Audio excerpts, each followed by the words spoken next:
Dear students, welcome to the third session of our chapter 4 Chemical Kinetics. Today we will deal with the reactions of different orders. As we have learned, the order is of zero order, first order, second order, it goes on. But we will deal with zero order, first order and second order in this chapter. So let's see the first one, zero order reactions. The reaction whose rate does not depend upon the concentration of the reactant is said to be a zero order reaction. How we can define? Whose rate does not depend upon the concentration of the reactant is said to be a zero order reaction. If we write a general equation or general reaction for the zero order, we can write A gives product. A is the reactant. It gives you a product. And how we can write the rate? Rate is equal to minus of d molar concentration of A by dt. How we have written this one? The rate of this one is what? The reactant side, when we are writing, it should be in the decrease or decrease in concentration of the reactant should be there. So minus of d molar concentration of A by dt is equal to, how we can write is, if we remove the proportionality sign, we will get K as the constant. So is equal to K into molar concentration of A raised to 0. If it is coming, then only we can say it is a zero order reaction. And A raised to molar concentration of A raised to 0 is equal to 1 we are taking. So it becomes rate is equal to K. Thus, the rate of a zero order reaction remains constant with time. So this way we can explain the zero order reaction. Rate is equivalent to rate constant. Now next one is first order reaction. The reaction whose rate depends only upon one concentration variable is called the first order reaction. The reaction whose rate depends upon only one concentration variable. Any one of the concentration variable or only one variable is present in that reaction, then it is said to be first order reaction. Thus, for a first order reaction involving a reactant A, the rate can be given by the equation R is equal to K into molar concentration of A. So here we are not writing raised to power 0. If it is nothing written, it is understood. Here it is 1. And it depends upon the molar concentration of the reactant A. Thus, the reaction rate of a first order reaction varies linearly with the concentration of A. Linearly with the concentration of A. Okay. One more thing we can say. If molar concentration of A is doubled, because it is linearly linked or varies. That's why we are saying this sentence. If molar concentration of A is doubled, the reaction rate also gets what? Doubled. And if it is half, the reaction rate also becomes half. So it is just linearly varying with the concentration of the reactant A. Now next one is second order reaction. The reaction whose rate depends upon two concentration variables is called the second order reaction. So the same definitions are coming, only the difference is when it is coming zero order, the reactant's concentration is not at all depending to the rate of the reaction. First order, the reaction whose rate is depending upon the only one variable.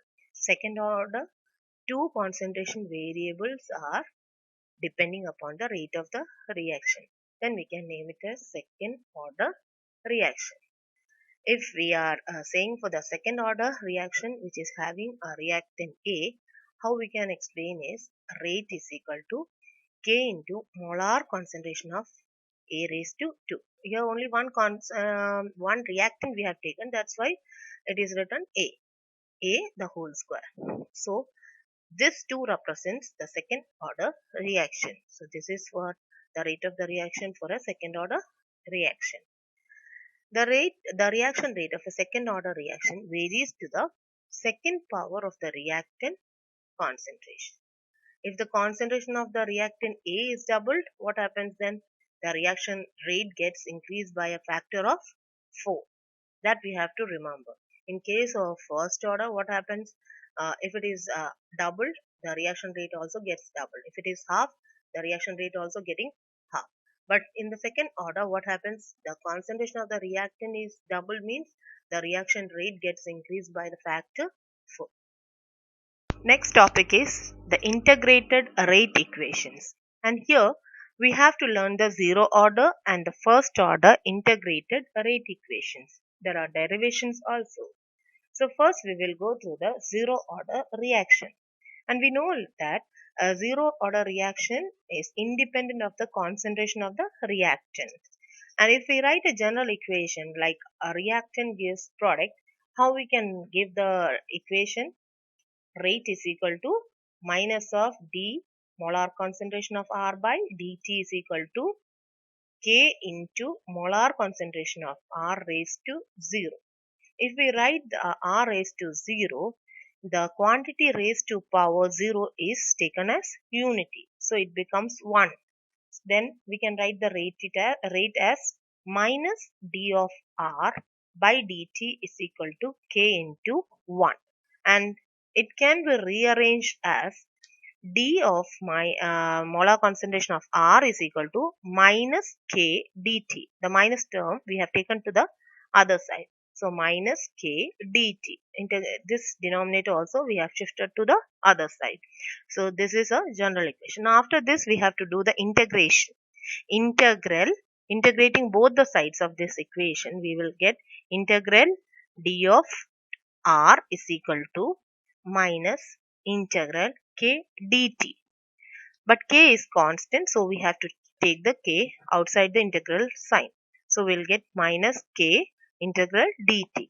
And finally we will get the answer as molar concentration of R is equal to minus Kt plus I. Here I is a constant of integration, because whenever we are doing the integration part, we'll get a constant along with it. So we will write plus I, and it is said to be constant of integration.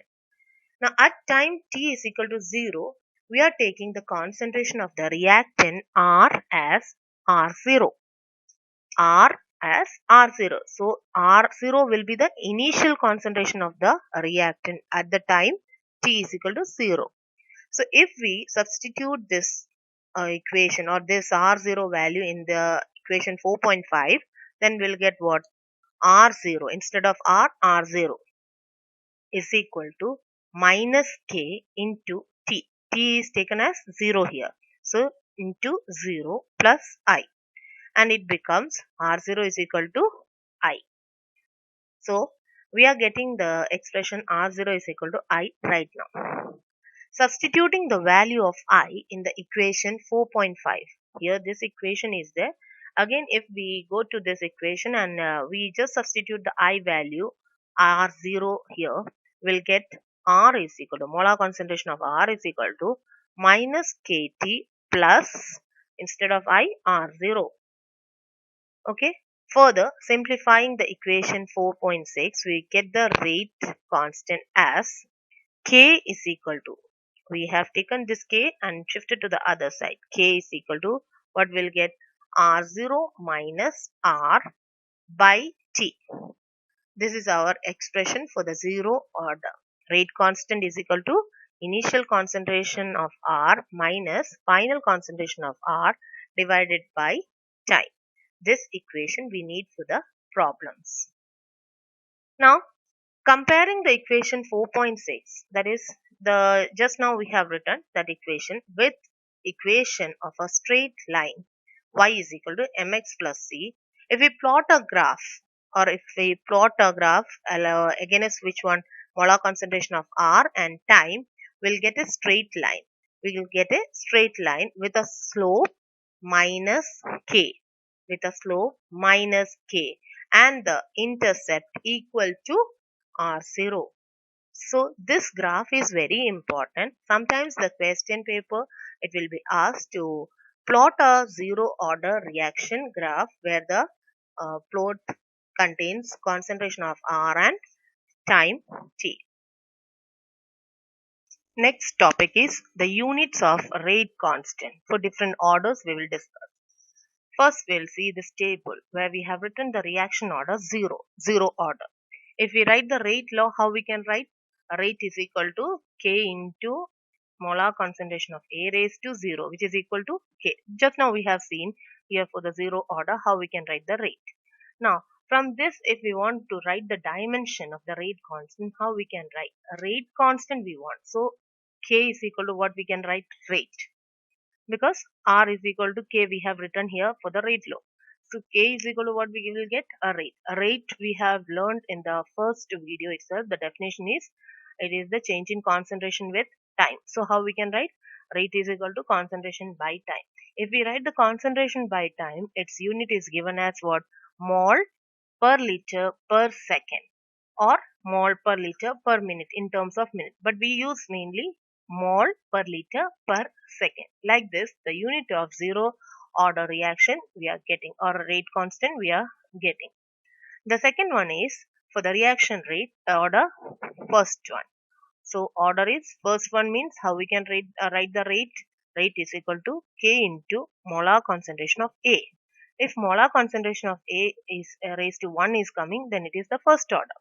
So from here, the dimension of the rate constant we can get like K is equal to how, after rearranging this one, we will get K is equal to rate divided by molar concentration of A. And again, when we write the rates form or definition, we will write concentration by time. And here again, molar concentration of A is written in the dimension of concentration. So these two numerator and denominator, the concentrations are getting cancelled, and in the denominator time only is there, so it can be written as time inverse. And the unit of rate constant can be written as what? In terms of time, what we can use the unit? Second. So it will become second inverse, or in terms of minute we can write minute inverse. So usually second inverse is taken. So this is for the first order reaction. Now for the second order reaction, or before that, we can do with 1.5. The fraction is coming, then we can write, or the decimal form is there, we can also write. Just we will try that. That is, a rate should be equal to what? K into molar concentration of 3 by 2. And this K can be written as rate by molar concentration of 3 by 2. Rate is concentration by time. So divided by A is the concentration raised to 3 by 2. After simplifying this one, we will get what? Concentration raised to minus 1 by 2 time inverse. Concentration is mole per liter. So that value becomes what? Mole per liter is converted into mole minus 1 by 2. Liter 1 by 2. Then second inverse, or in terms of minute we can write it as what? Liter half 1 by 2 mole minus 1 by 2 minute inverse. Like this we can write. This is written L first, or liter first, and then mole it is written. You can write mole and liter. The order can be changed, no problem. The next one is the reaction order for second order. If second order is coming, how we can write the rate law? Rate is equal to K into molar concentration of A raised to 2. Now here K is equal to rate by molar concentration of A raised to 2. Rate is concentration by time. Then down one what we can write? Concentration raised to 2. Both these concentrations are getting cancelled. In the denominator, what is there? Time and also the concentration. So we'll write concentration inverse, time inverse. So concentration, how we can write? Mole per liter. Or we can write down the denominator, the concentration is coming, so the inverse of that one will come. That is mole inverse liter. Then time inverse is there. That is second inverse. The reaction rate for the third order, how we can write is rate is equal to K into molar concentration of A raised to 3. So K is equal to what? A rate by A raised, molar concentration of A raised to 3. It becomes concentration by time by concentration raised to 3. So down what is there? After getting cancelled, these concentrations will get concentration raised to minus 2 time inverse. And it can be written as L square mole raised to minus 2 second inverse. And the down one is in terms of minute it is given. If it is for the order reaction order nth reaction order, we can write rate is equal to K into molar concentration of A raised to n, nth order. So it becomes K is equal to rate by molar concentration of A raised to n. And in the form of dimensions, we will write concentration by time by concentration raised to n. So it becomes concentration 1 minus n time inverse. So the unit becomes L n minus 1 mole 1 minus n minute inverse or second inverse. So this way we can get the units of rate constant. It can be there for the multiple choice. Next is the first order reaction integrated equations. We know that first order means the rate of the reaction is directly proportional to the first power of the concentration of reactant, or it is dependent on one variable of the reactant. If we write a general reaction, R gives P. How we can write the rate? Rate is equal to minus D of molar concentration of R by dt is equal to K into molar concentration of R. R raised to 1 is here. That's why it is of first order. Or we can rearrange this R term to the other side. Then we can write D of molar concentration of R by molar concentration of R is equal to minus K dt. This one, why we are doing is we have to take the integration, or we have to do the integration for the both sides. Then we will get what after integrating we'll get ln molar concentration of R is equal to minus K into T plus I. How we got here ln is integral D of molar concentration of R by molar concentration R is equal to ln molar concentration of R. This we have to remember. And integral dt is T. So we will get an equation like this. ln molar concentration of R is equal to minus Kt plus I. I is the constant of integration. Right? Now, if T is equal to 0, how we can write the R? R0, where R0 is said to be the initial concentration of the reactant. Then this equation can be rearranged like ln R0 is equal to minus K into 0 plus I, as we did before. So we are getting an expression for I is equal to what? ln R0. Now this equation ln R0 is equal to I, or I value we can substitute in 4.8. After substituting that one, we'll get ln R is equal to minus Kt plus ln R0. If we rearrange this equation, we will get ln R by R0 is equal to minus Kt.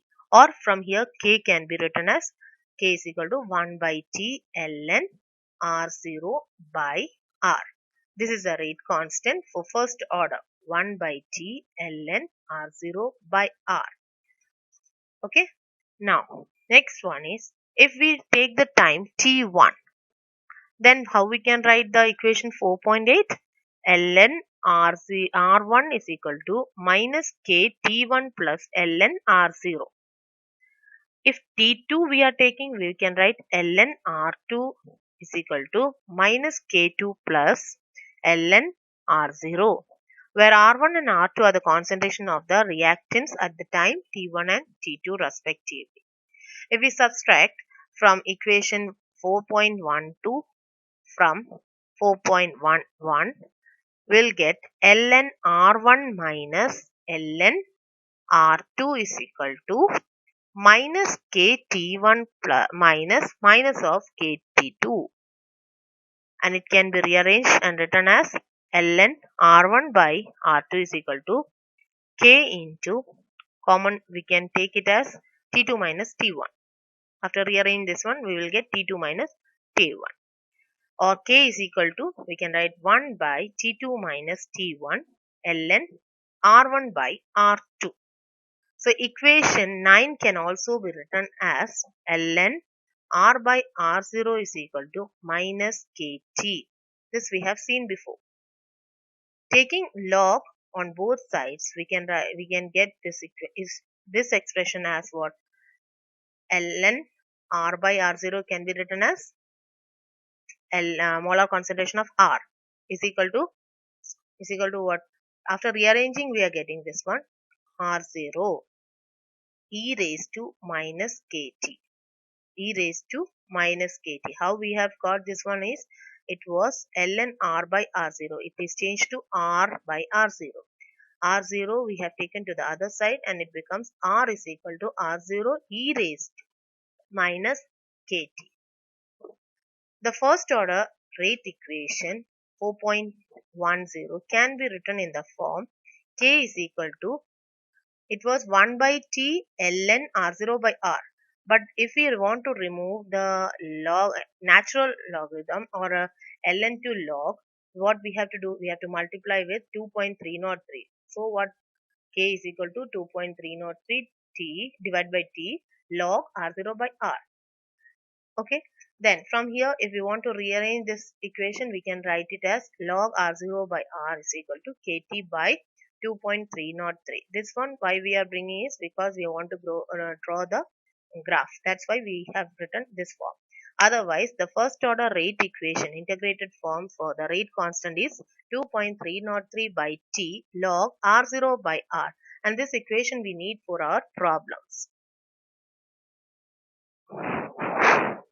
Now comparing equation 4.9 with y is equal to mx plus c, if we plot the graph ln r against the time, we will get a straight line with a slope minus k and the intercept will be ln r0. So this is the graph how we have to draw ln r with time.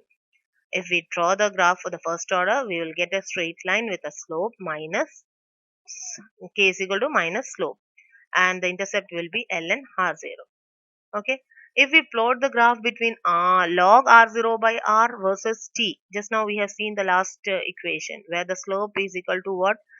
K by 2.303. When we plot the graph log r0 by r versus time, so this is the graph where we are getting again the straight line and the slope is k by 2.303 for the first order reaction. So this is for ln r by time and here it is log r0 by r by time. So these two graphs are important. Now let's see this problem.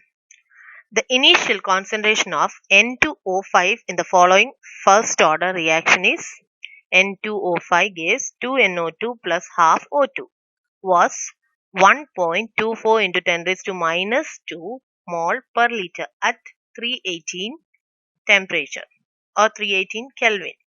The concentration of N2O5 after 60 minutes was 0.20 into 10 raised to minus 2 mole per liter. Now we have to calculate the rate constant of the reaction at 318 Kelvin. How we will do is, first we have to know that what is the first order reaction, and the first order reaction rate equation is what? Log R1 by R2 is equal to K into T2 minus T1 by 2.303. This T2 and T1 why we have given is because at two different times it is. Then K is equal to, how we can get from this equation, 2.303 by T2 minus T1 log R1 by R2. This equation we need to solve the problem. Here what all things we are having? 2.303 is the number. T2, what time? 60 minute. 60 minute. After 60 minutes we have to get. That means it is the final time. So 60 minutes minus initial will be 0. Log R1. R1 means what? The initial concentration. Initial concentration was 1.24 into 10 raised to minus 2 mole per liter. And after 60 minutes, the concentration will be 0.20 into 10 raised to minus 2. So these values we have substituted. After solving, we'll get the answer or the K value as 0.0304 minute inverse. This way we can calculate the first order reactions rate constant. Now let us discuss the first order gas phase reaction. It's almost similar, but the little change is there. So it's very important to understand how we can write the rate constant and all. So for the gas phase reaction, if we are taking a general equation, A giving B plus C, all are in the gaseous form. Let the P1 be the initial pressure of A, Pt be the total pressure of at the time T. P1 be the initial pressure of A, the reactant, and the total pressure at time T is Pt. So, the integrated rate equation for such reaction can be written as total pressure is equal to Pt is equal to Pa plus Pb plus Pc. All the three things are there, reactants and the product pressure units we are writing. Now, if Pa, Pb, Pc are the partial pressures of A, B and C respectively, then if X atmosphere be the decrease in pressure of A at time T and 1 mole each of B and C is being formed, the increase in pressure of B and C will be X atmosphere each. So we have to see this one, A giving B plus C. At time T is equal to 0, the initial pressure is what? P1 for A. And what about the B and C? It is 0, the initial. At time T, what about the pressure? P1 minus X at time T. And for the B and C, it is X atmosphere, where P1 is the initial pressure at the time T is equal to 0. We have said that thing in the previous slide. Then Pt means what? All Pa plus Pa plus Pb plus Pc. Then what about the time T? P pressure is P1 minus X plus X for B, and for C also X, so plus X. It becomes what? When you open the bracket, and finally we will get what? P1 or Pi you can take as initial. Pi plus X. So it becomes what? X is equal to Pt minus Pi, where Pa is equal to what? Already we have said Pa is equal to what? Pi minus X. You can substitute the value for X here and we will get what? Pi minus Pt minus Pi. After opening the bracket, we will get what? 2Pi minus Pt. From here, the K is equal to, K means K for the first order reaction is 2.303 by T log, instead of R, what we will use here? Pi by Pa. Pi by Pa. Initial pressure by the pressure of A. Then how we can rearrange this one? 2.303 by T log Pi. You have to write it like that itself, by Pa value we have got, that is 2Pi minus Pt. We have substituted here. So this way we can get for the gas phase reaction the rate constant. So remember one more thing, that is what? We are taking the T is equal to 0 and T is equal to T. And there the pressures we are taking for each and substituting, we will get the K value as 2.303 by T log Pi by 2Pi minus Pt. This one we need for our problems, this equation also. If it is in the case of gas phase, we have to use the rate constant or equation, this one.